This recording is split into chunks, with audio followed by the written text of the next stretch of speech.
All right, y'all. Welcome back to the show. I'm Scott Horton. ScottHorton.org is where I keep all the archives.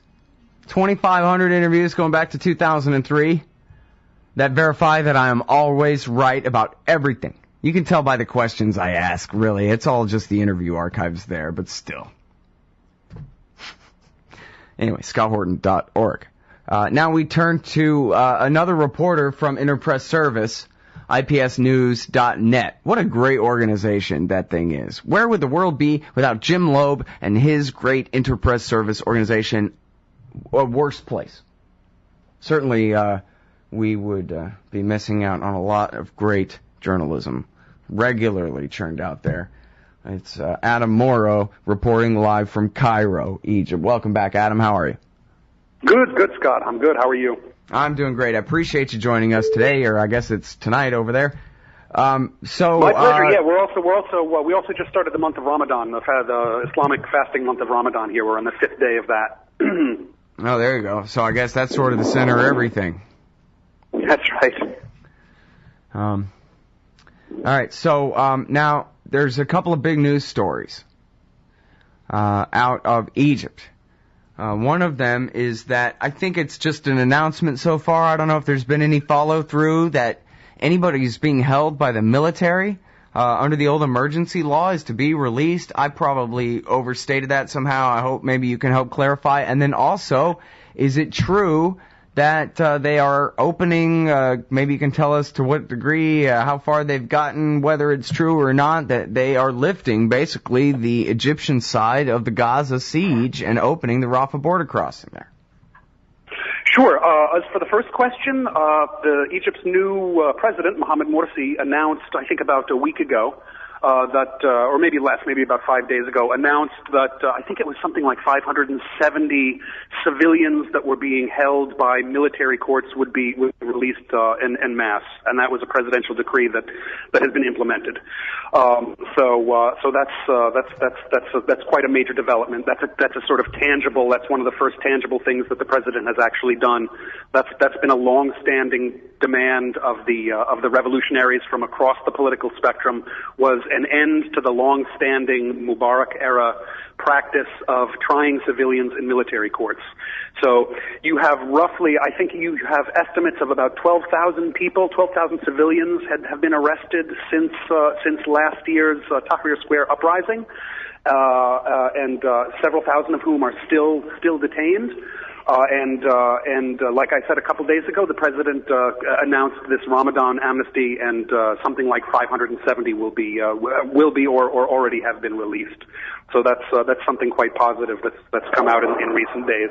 Now, is there any worry around that these guys are going to be a bunch of terrorists and crazies and pick fights and start some civil war or something, or is everyone pretty well convinced that if it took the military to try them, they must not have done anything?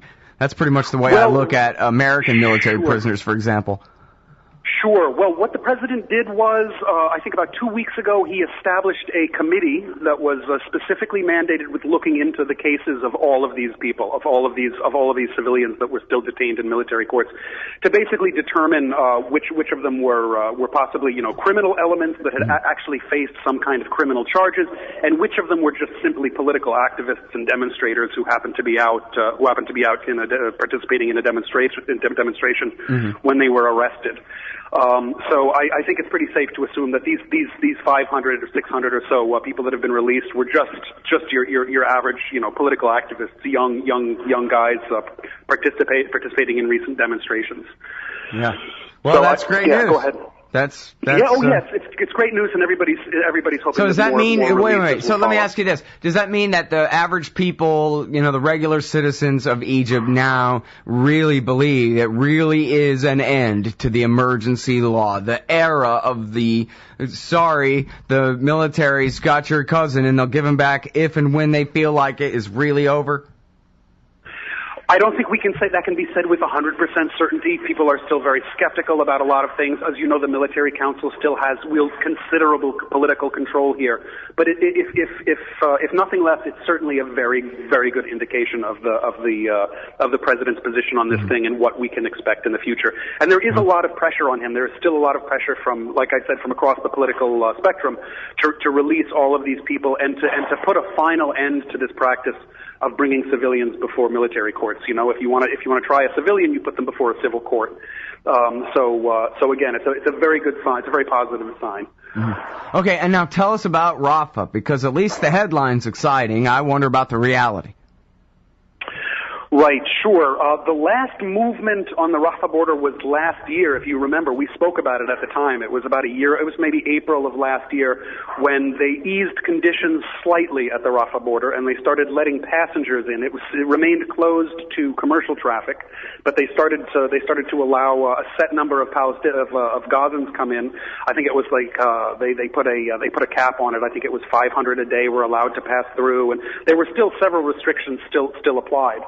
But things were eased slightly, like I said. That was a year ago in April.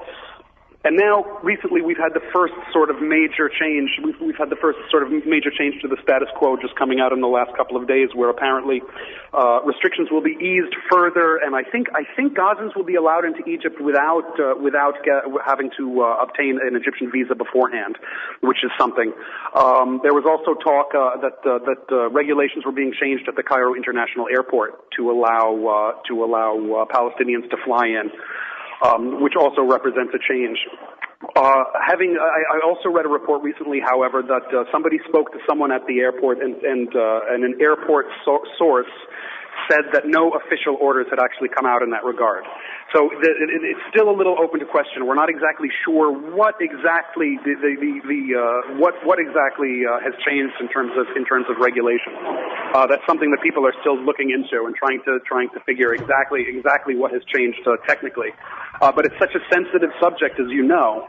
And I'm sure the president is doing this with the full understanding that he's being closely watched by the U.S. and Israel, and there will probably be ramifications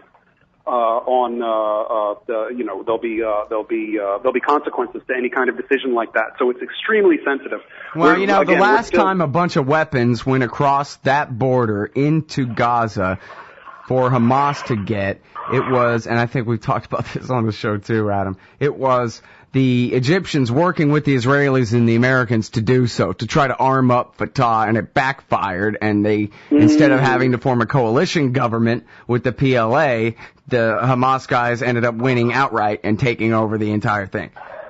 Yeah, so that was pre-2007 you're talking about. Yeah, but of course, the point being, I'm sorry to just, crack a joke at Israel's expense, I like to, but the point being that there's no doubt, is there, that the Egyptian military can keep arms out of that border crossing, or at least do a real good job of it, even while keeping the border open for other trade. I mean, come on.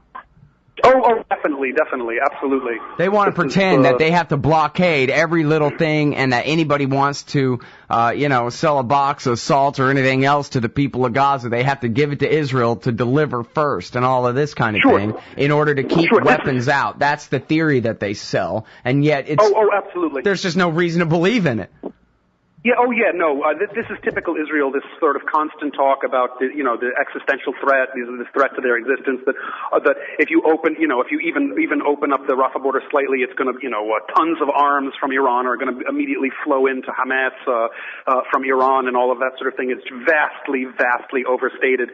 And, these people are in desperate need of humanitarian supplies, as you know. I mean, that's the main issue. But of course, Israel plays this weapons card, with devastating effect. But the weapons thing isn't really an issue. I mean, this is humanitarian supplies. This is building supplies. They still haven't rebuilt their basic infrastructure since the war in 2007. Well, and basic trade too, not just, donations and things, but opening up that trade. The economy of the Gaza Strip is just in a stranglehold. You just loosen that grip a little bit, and their economy would grow by probably double digits in a year if they could really open up trade there. But I'm sorry, hold it there, Adam. We got to go out to this break. Sure. It's Adam Morrow, IPSnews.net. All right, y'all, welcome back. I'm Scott Horton, scotthorton.org. We're still running the fund drive there. If you can help out, please do. That way we can continue to talk to Adam Morrow in Cairo, for example.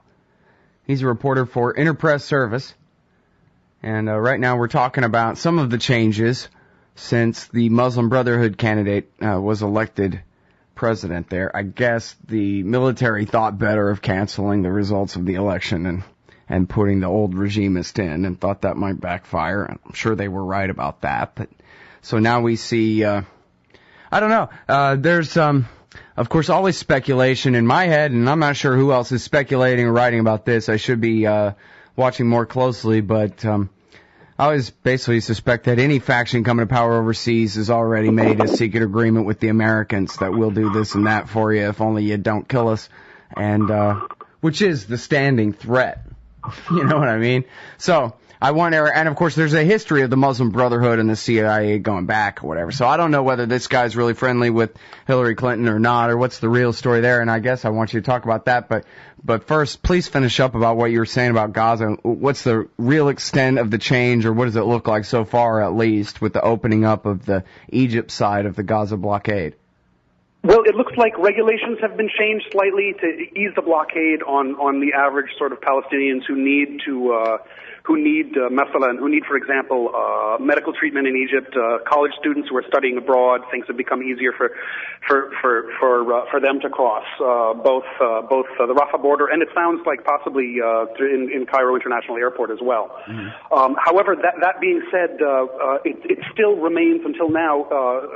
It is not a commercial crossing, like you were saying earlier. You were talking on an economic level. Yeah.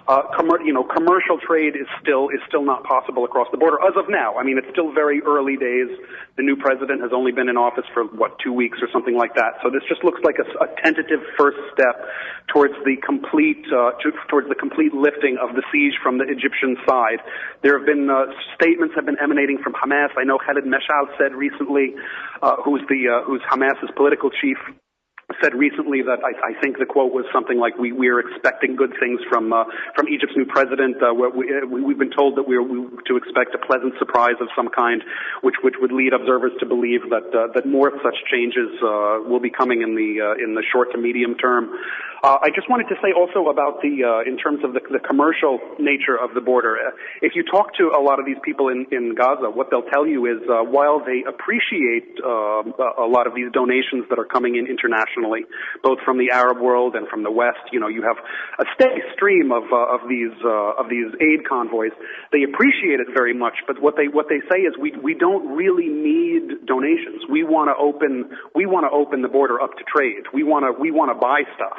We do have money, and we would like to buy. We want to enter into an economic, commercial relationship with Egypt. It's not just about aid convoys managing to slip in every now and then to give them handouts. They are very keen to open the border to total commercial trade, which would be highly beneficial to Egypt as well, because as you know, I mean the border crossing opens onto the Egypt Sinai Peninsula, which has been long neglected in terms of economic development. That was one of the chief complaints about Mubarak, is that he neglected development of the Sinai Peninsula.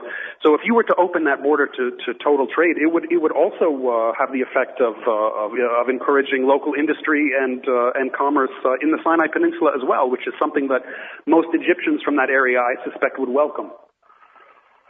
Well, and of course, yeah, the people of the Gaza Strip desperately need, probably just the ability to cross the border for a couple of days and just get out from under an Israeli drone for a minute. I could see how that would drive a man mad.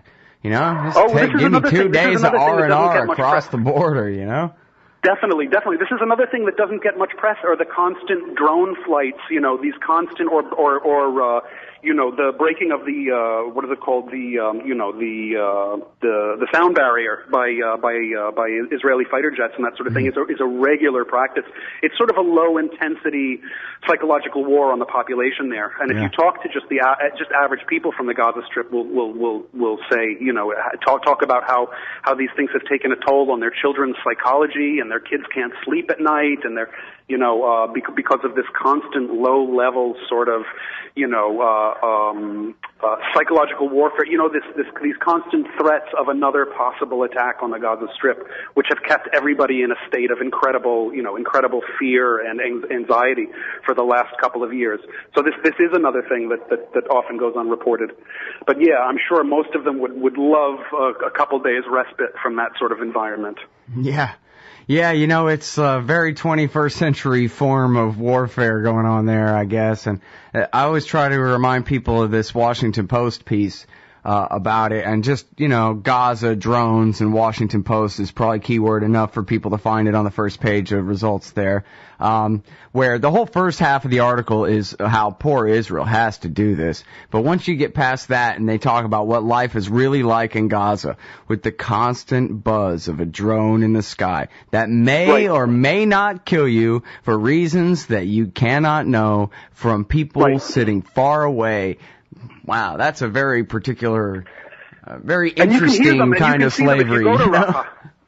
If you go to the Egyptian side of Rafah in the Sinai, you can hear them and see them, regularly. You can hear the sound. They call them zanena, flying around above the skies of Gaza. Yeah, constantly. Yeah, that's America's future too.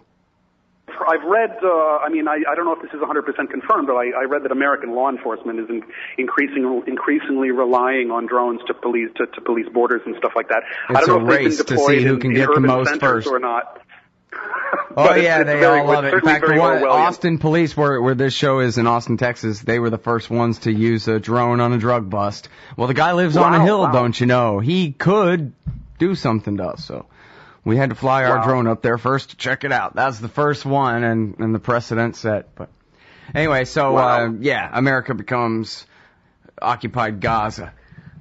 Right. Coming soon. Right. Anyway, so back to Egypt, though. So tell me about this guy, Morsi, and do people believe in him? Do they think that, you know, I saw where some liberal socialist type protesters were accusing Hillary Clinton and the CIA of backing the Muslim Brotherhood. And now just because they say that doesn't mean it's true. But then again, the CIA and the Muslim Brotherhood have a real history going back, as people can read in the book Devil's Game by Robert Dreyfuss. And I don't know if anybody really knows what the hell is going on and who's zooming who on that level, but I wonder what you think about it. Sure. Nobody can really know because I certainly don't have access to the highest echelons of the Muslim Brotherhood and what they're saying to the Americans behind closed doors. However, that being said, I found these accusations by these sort of liberal secularist revolutionaries. I found it to be ridiculous. I mean, these are people that they protested. There was a protest when Hillary Clinton came to Cairo last week, and they were protesting her presence basically on the assumption that a secret deal had been struck between the United States and the Brotherhood, and that they had somehow been betrayed, and their revolution had somehow been betrayed by America, and America was secretly allowing the Muslim Brotherhood to take over. Now, in the absence of any proof, I mean, I can't give this story any credence. There's been no evidence of any such deal. We all know that traditionally, I mean, America kept Mubarak in power for 30 years. We know that. Everybody knows that. Mm-hmm. While the Brotherhood here was persecuted terribly and marginalized. So this idea that somehow America would be happy to see the Brotherhood take over Egypt just does not make any sense.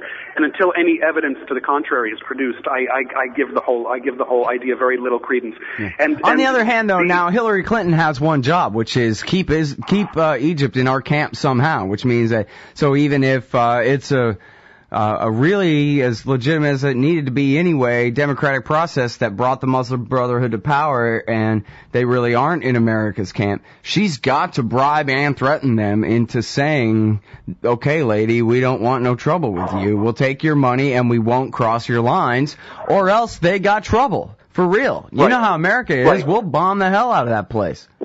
Right. Well, my take on it is that sanction them or something. Sure.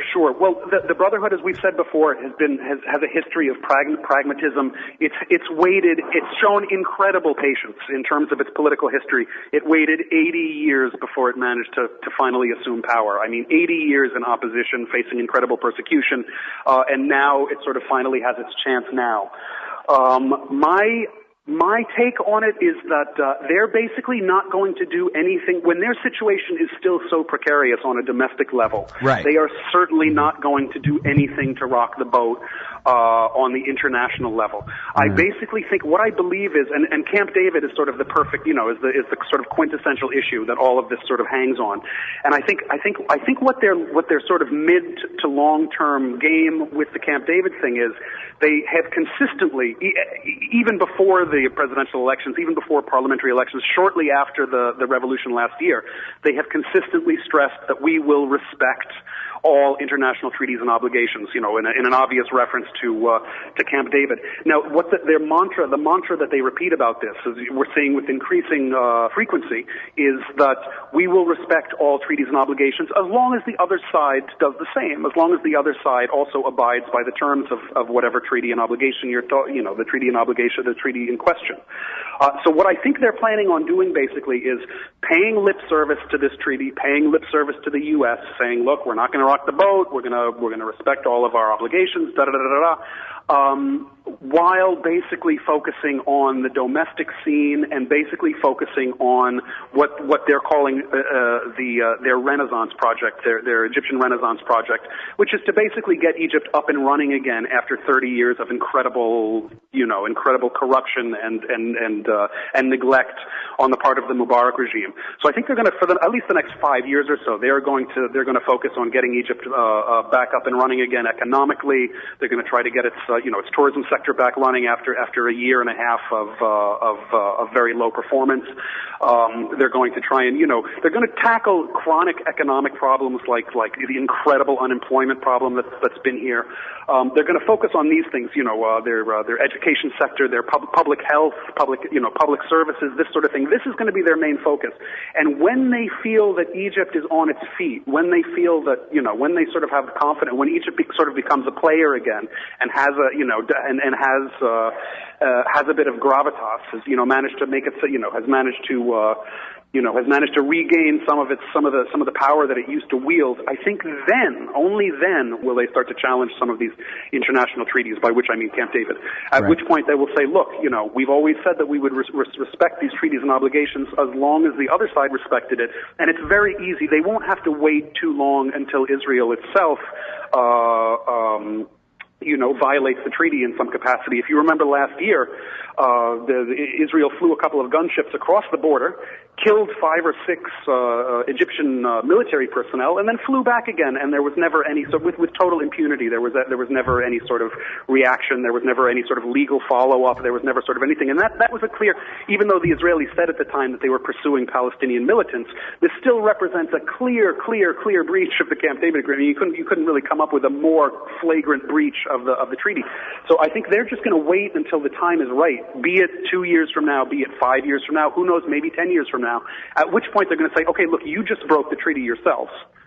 So we no longer respect it, and in fact, we're going to put the whole thing up to a popular referendum. So I think they're biding their time and they're being incredibly gradualist, and we can't forget that this change has we've only had a new president, like I said, for like 10 days now or 15 days now or something like that. It is still very, very, very early days, and they're not going to do anything radical, again, when their position domestically still isn't secure. They're going to spend a long time consolidating their domestic position before they go out on a limb and start to challenge something like the Camp David peace agreement. Yep. All right, well, we'll have to leave it there. We're way over time here, Adam, but I really appreciate your time on the show today. My pleasure. Great to talk to you. All right, everybody, that is Adam Morrow, Interpress Service. That's IPSnews.net, writing from Cairo, Egypt.